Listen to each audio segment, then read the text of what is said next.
नमस्कार दोस्तों, आप सभी का हमारे भक्ति एंड फन वीडियोस चैनल में स्वागत है। आज मैं आप लोग को पौष मास वैभव लक्ष्मी जी की व्रत कथा सुनाने जा रही हूँ। तो चलिए भक्तों, श्रवण करते हैं। वैभव माता लक्ष्मी की कथा शीला और उसके पति से जुड़ी है। शीला और उनका पति ईमानदारी से जीते थे। वे किसी की बुराई करते ना थे और प्रभु भजन में अच्छी तरह समय व्यतीत कर रहे थे। शहर के लोग उनकी गृहस्थी की सराहना करते थे। शीला की गृहस्थी इसी तरह खुशी खुशी चल रही थी, पर शीला के पति के अगले जन्म के कर्म भोगने के बाकी रह गए थे। ऐसे में वह बुरे लोगों से दोस्ती कर बैठा। वह जल्द से जल्द करोड़पति होने के ख्वाब देखने लगा, इसलिए वह गलत रास्ते पर चल गया। रास्ते पर भटकते भिखारी जैसी उसकी हालत हो गई थी। शहर में शराब, जुआ, रेस, चरस, गांजा वगैरह बादियाँ फैली हुई थी। उसमें शीला का पति भी फंस गया। दोस्तों के साथ उसे भी शराब की आदत हो गई। जल्द से जल्द पैसे वाला बनने की लालच में दोस्तों के साथ जुआ भी खेलने लगा। इस तरह बचाई हुई धनराशि, पत्नी के गहने, सब कुछ रेस जुए में गंवा दिया था। इसी तरह एक वक्त ऐसा भी था कि वह सुशील पत्नी शीला के साथ मज़े में रहता था और प्रभु भजन में सुख शांति से वक्त व्यतीत करता था। उसके बजाय घर में दरिद्रता और भूखमरी फैल गई। सुख से खाने के बजाय 2 वक्त भोजन के लाले पड़ गए और शीला को पति की गालियाँ खाने का वक्त आ गया था।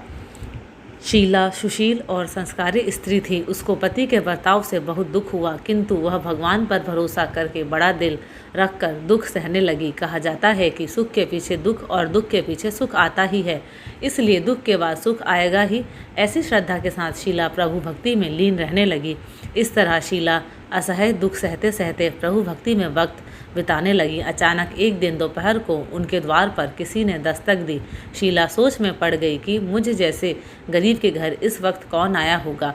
फिर भी द्वार पर आए हुए अतिथि का आदर करना चाहिए। ऐसे आर्य धर्म के संस्कार वाली शीला ने खड़े होकर द्वार खोला। देखा तो सामने एक मांझी खड़ी थी। वे बड़ी उम्र की लगती थी, किंतु उनके चेहरे पर अलौकिक तेज निखर रहा था। उनकी आंखों में माने अमृत बह रहा था। उनका भव्य चेहरा करुणा और प्यार से छलकता था। उनको देखते ही शीला के मन में अपार शांति छा गई। वैसे शीला इस मांझी को पहचानती न थी, फिर भी उनकी देखकर शीला के रोम रोम में आनंद छा गया। शीला मांझी को आदर के साथ घर में ले आई। घर में बिठाने के लिए कुछ भी नहीं था, अतः शीला ने सकुचा कर फटी हुई चद्दर पर उनको बिठाया। मांझी ने कहा, क्यों शीला, मुझे पहचाना नहीं? शीला ने सकुचा कर कहा, माँ, आपको देखते ही बहुत खुशी हो रही है, बहुत शांति हो रही है। ऐसा लगता है कि मैं बहुत खुश हो रही हूँ। ऐसा लगता है कि मैं बहुत दिनों से जिसे ढूंढ रही थी वे आप ही हैं, पर आपको पहचान नहीं सकती। मांझी ने कहा कि क्यों, मुझे भूल गई? हर शुक्रवार को लक्ष्मी जी के मंदिर में भजन कीर्तन होते हैं, तब मैं भी वहाँ आती हूँ। वहाँ हर शुक्रवार को हम मिलते हैं। पति गलत रास्ते पर चढ़ गया, तब से शीला बहुत दुखी हो गई थी और दुख की मारी वह लक्ष्मी जी को मंदिर में भी नहीं जाती थी। बाहर के लोगों के साथ नज़र मिलाने में भी उसको शर्म आती थी। उसने याददाश्त पर जोर दिया, पर यह मांझी याद नहीं आ रही थी। तभी मांझी ने कहा, तू लक्ष्मी जी के मंदिर में कितने मधुर भजन गाती थी, अभी अभी तू दिखाई नहीं देती थी, इसलिए मुझे हुआ कि तू क्यों नहीं आती, कहीं बीमार तो नहीं हो गई है ना। ऐसा सोचकर मैं मिलने चली आई। मांझी के अति प्रेम भरे शब्दों से शीला का हृदय पिघल गया। उसकी आंख में आंसू आ गए। मांझी के सामने वह बिलक बिलक कर रोने लगी। यह देखकर मांझी शीला के नज़दीक सिर के और उसकी सिसकती पीठ पर प्यार भरा हाथ फेर कर सांत्वना देने लगी। मांझी ने कहा, सुख और दुख तो धूप और छाँव जैसे होते हैं। सुख के पीछे दुख आता है तो दुख के पीछे सुख भी आता है। धैर्य रखो बेटी, और तुझे क्या परेशानी है? तेरे दुख की बात मुझे सुना, तेरा मन भी हल्का हो जाएगा और तेरे दुख का कोई उपाय भी मिल जाएगा।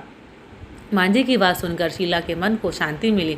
उसने मांझी को कहा, माँ, मेरी गृहस्थी में भरपूर सुख और खुशियाँ थी। मेरे पति भी सुशील थे। भगवान की कृपा से पैसे की बात में भी हमें संतोष था। हम शांति से गृहस्थी चलाते ईश्वर भक्ति में अपना वक्त व्यतीत करते थे। एकाएक हमारा भाग्य हमसे रूठ गया। मेरे पति को बुरी दोस्ती हो गई। बुरी दोस्ती की वजह से वे शराब, जुआ, रेस, चरस, गांजा वगैरह खराब आदतों के शिकार हो गए और उन्होंने सब कुछ गंवा दिया और हम रास्ते के भिखारी जैसे बन गए। यह सुनकर मांझी ने कहा, सुख के पीछे दुख और दुख के पीछे सुख आता ही रहता है। ऐसा भी कहा जाता है कि कर्म की गति न्यारी होती है। हर इंसान को अपने कर्म भुगतने ही पड़ते हैं, इसलिए तू चिंता मत कर। अब तू कर्म भुगत चुकी है, अब तुम्हारे सुख के दिन अवश्य आएंगे। तू तो माँ लक्ष्मी जी की भक्त है। माँ लक्ष्मी जी तो प्रेम और करुणा के अवतार हैं। वे अपने भक्तों पर हमेशा ममता रखती हैं, इसलिए तू धैर्य रख के माँ लक्ष्मी जी का व्रत कर, इससे सब कुछ ठीक हो जाएगा। माँ लक्ष्मी जी का व्रत करने की बात सुनकर शीला के चेहरे पर चमक आ गई। उसने पूछा, माँ लक्ष्मी जी का व्रत कैसे किया जाता है, वह मुझे समझाइए, मैं यह व्रत अवश्य करूँगी। माँ जी ने कहा, बेटी माँ लक्ष्मी जी का व्रत बहुत सरल है। उसे वरद लक्ष्मी व्रत या वैभव लक्ष्मी व्रत कहा जाता है। यह व्रत करने वाले सब मनोकामना पूर्ण होती है, वह सुख संपत्ति और यश प्राप्त करता है। ऐसा कहकर माँ जी वैभव लक्ष्मी व्रत की विधि कहने लगी। प्रसाद पहले पति को खिलाया। प्रसाद खाते ही पति के स्वभाव में फर्क पड़ गया। उस दिन उसने शीला को मारा नहीं, सताया भी नहीं।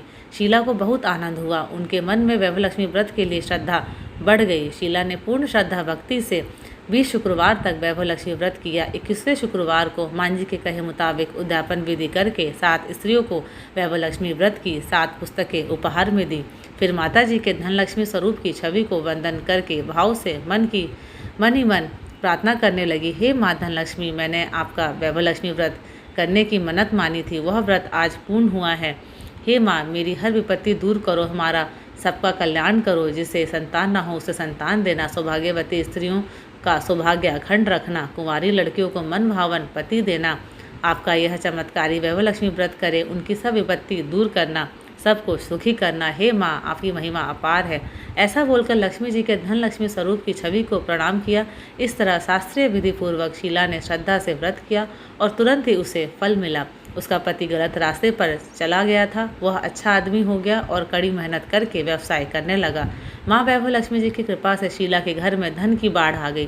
वैभव लक्ष्मी व्रत का प्रभाव देखकर मोहल्ले की दूसरी स्त्रियाँ भी विधि पूर्वक वैभव लक्ष्मी व्रत करने लगीं। धन्यवाद। अगर आप सभी को मेरे वीडियोस पसंद आते हैं तो प्लीज़ लाइक, शेयर और सब्सक्राइब ज़रूर करें।